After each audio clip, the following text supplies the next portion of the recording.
Welcome back to Tiempo. We've been talking this morning about Donald Trump's comments regarding Latinos. Here with us, Christopher Cabanillas, an attorney at law specializing in immigration. Juan Aguirre from Mano a Mano, a community organization that promotes the understanding of Mexican culture and its traditions. I wanted to ask you, and actually I wanted to run down quickly, since making the controversial comments Mr. Trump made about Mexican immigrants during his campaign kickoff speech, illegal immigrants, as he said, several major companies, celebrities, even countries have severed their relationship with Donald Trump, his businesses and his brands. Among them, again, this is just a short list, Univision, ESPN, NBC Network, the PGA, the Professional Golfers Association, Macy's, Sealy. Again, that's just the short list. Let me get back to you, Chris. You see the list of companies who severed ties with him. We've talked about the controversy, yet his poll numbers are up.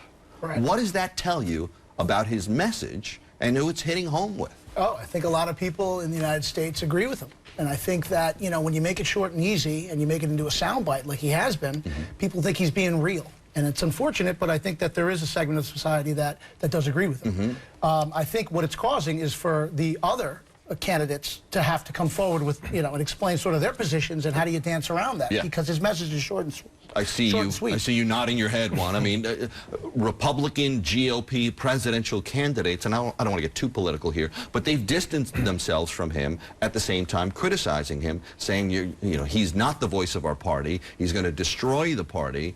Do you agree with their take, if you will? I do, but I think that they should talk more about immigration reform. I think that should be the subject front and center.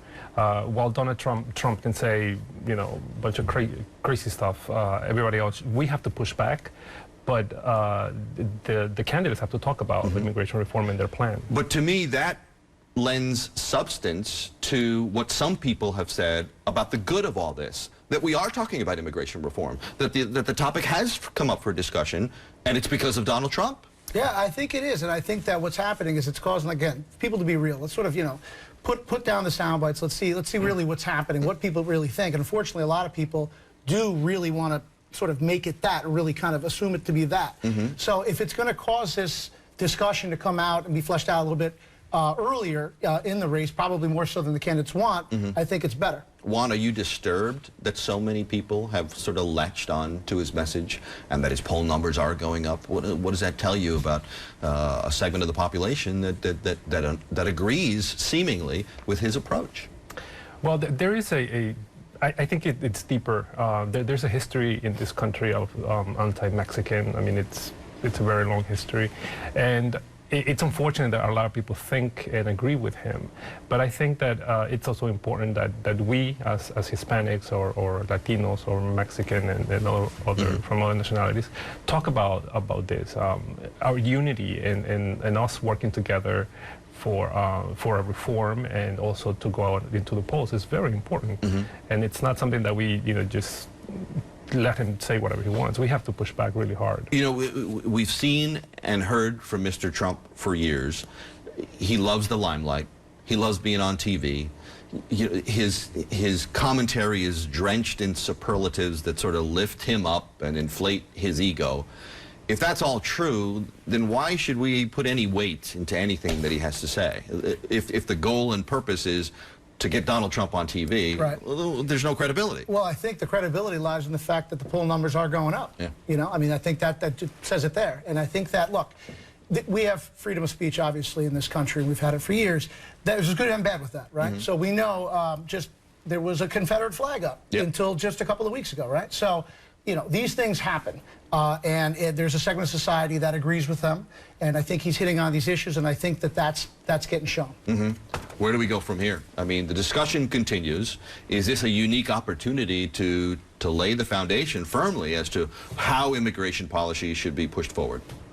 I think it is. I think it's a good time for all candidates to really talk about the subject more. Many of them have been hesitant, and then it took so long for them to push back and to say, you know, to distance themselves from Donald Trump, and that was disturbing. Would you have liked to have seen a harsher, more critical response from two candidates in particular, Jeb Bush, whose wife is Latina, and Senator Marco Rubio from Florida, who has Cuban roots? From Jeb Bush, yes. I don't know about Marco Rubio, but from him, yes, because his wife is Mexican. He has his children are Mexican American. So that was offensive to him, I think, and for all of us. Yeah. Same question. I think I'm not surprised that it's for a lot of the Republicans and that are so many contenders that are there. It's a race to the bottom at first to get through the primaries to see who's going to be the more conservative, who's going to be more outlandish with that, right? So at the end of the day, Jeb and Marco, who at the end of the day are really the front runners in that race, of course they're going to distance themselves from that and probably not even comment on it because they don't want to inflame a discussion with Donald Trump, who's got the mic right now. Yes. Yeah. Gentlemen, we could talk about it all day. Thank you so much for the insight. We'll be talking about it. For sure, he's put the issue on the front burner, and it's an issue worth talking about. And I thank you guys for your insight today on Tiempo. Coming up next, an organization in Williamsburg, Brooklyn, designed to help Latinos stay put in their neighborhoods by preserving affordable housing. What they have to say about gentrification. Next.